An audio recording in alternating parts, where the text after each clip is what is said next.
नमस्कार। चलिए आज एक बहुत ही दिलचस्प सफर पर चलते हैं। हम एआई के दिमाग के अंदर झांकने वाले हैं।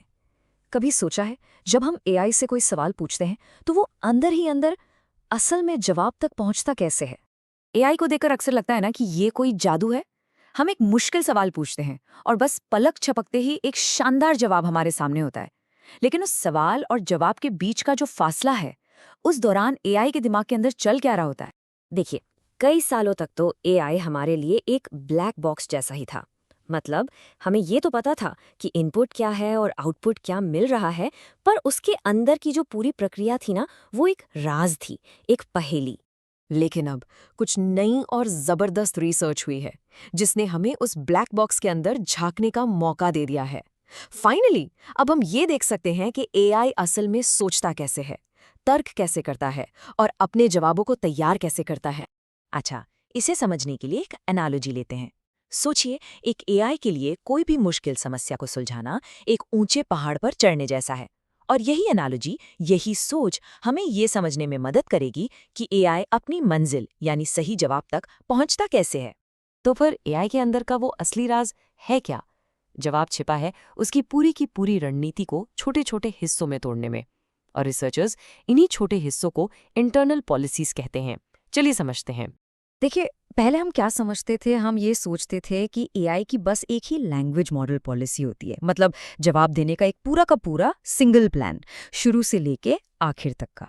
पर इस नई रिसर्च का जो सबसे बड़ा और सबसे कमाल का आइडिया है, वो ये है कि वो एक बड़ा प्लान असल में कई छोटे छोटे प्लान से मिलकर बना है। एआई मॉडल की हर एक लेयर के अंदर उसकी खुद की एक मिनी स्ट्रैटेजी होती है, जिसे हम इंटरनल पॉलिसी कहते हैं।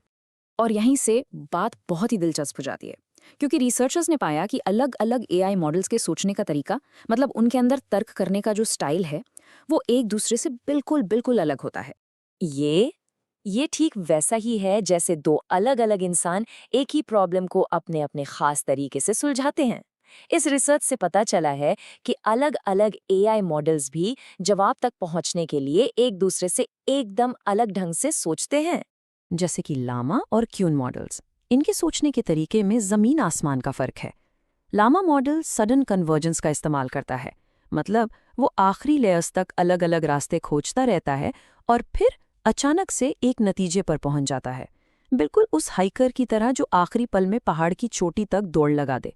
वहीं दूसरी तरफ क्यून मॉडल्स हैं जो प्रोग्रेसिव रीजनिंग करते हैं। ये स्टेप बाय स्टेप धीरे धीरे समझदारी से जवाब की ओर बढ़ते हैं, जैसे कोई मेथोडिक हाइकर चढ़ाई से पहले पूरे रास्ते को ध्यान से समझता है। क्वान का ये तरीका एक्सप्लोरेशन, इंटीग्रेशन, कन्वर्जेंस या EIC पैटर्न कहलाता है। और मजे की बात यह है कि ये काफी हद तक हम इंसानों की तरह सोचने जैसा है।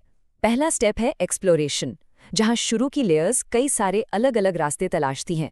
दूसरा स्टेप है इंटीग्रेशन, जहां बीच की लेयर्स अपनी सारी नॉलेज को एक साथ जोड़ती हैं, ठीक वैसे ही जैसे कोई हाइकर नक्शे और कंपास का इस्तेमाल कर रहा हो। और फिर आता है तीसरा स्टेप, कन्वर्जेंस, जहां आखिरी लेयर्स सबसे सही जवाब को चुनने के लिए बाकी सारे ऑप्शंस को एक एक करके हटा देती है।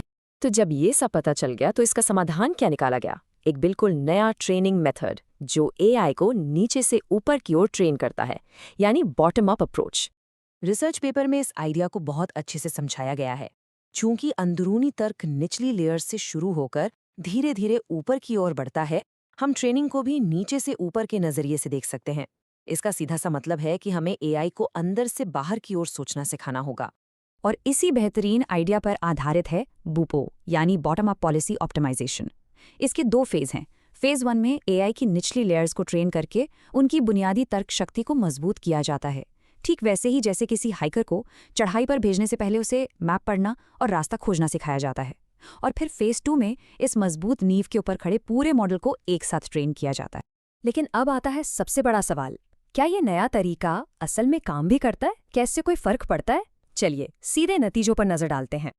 और नतीजे बिल्कुल साफ है। बूपो का परफॉर्मेंस, जो एक स्टैंडर्ड मेथड GRPO है, उसके मुकाबले काफी बेहतर है। आप देखिए, क्वेन 3.8B मॉडल पर बूपो ने एवरेज परफॉर्मेंस को 64.23 से बढ़ाकर 66.36 कर दिया। अब हो सकता है ये आपको एक छोटा सा सुधार लगे, लेकिन यकीन मानिए एआई की दुनिया में ये एक बहुत बहुत बड़ी छलांग है। तो इसका मतलब क्या हुआ? इसका सीधा मतलब ये है कि एआई के अंदरूनी सोचने के तरीके को बेहतर बनाकर अब हम उसे ज्यादा भरोसे के साथ सही समाधान तक पहुंचा सकते हैं, बिल्कुल उस हाइकर की तरह जिसे आखिरकार अपना खजाना मिल ही गया। तो ये सब हमारे लिए इतना जरूरी क्यों है? देखिए, इसका मतलब है कि हम अब ज्यादा लॉजिकल और भरोसेमंद एआई बना सकते हैं। हम एआई को सिर्फ एक ब्लैक बॉक्स की तरह देखना बंद करके उसके अंदर की सोच को असल में समझ सकते हैं। ये एआई को मुश्किल से मुश्किल तर्क सिखाने के एकदम नए रास्ते खोलता है।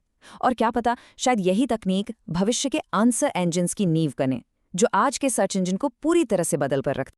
और अब आखिर में एक सवाल मैं आपके लिए छोड़कर जा रहा हूं। सोचिए, अगर हम एक एआई को अंदर से बाहर की ओर यानी बॉटम अप तरीके से सोचना सिखा सकते हैं, तो वो अगली कौन सी बड़ी चुनौतियां हैं जिन्हें वो हमारे लिए हल कर सकता है? इस पर सोचिएगा जरूर।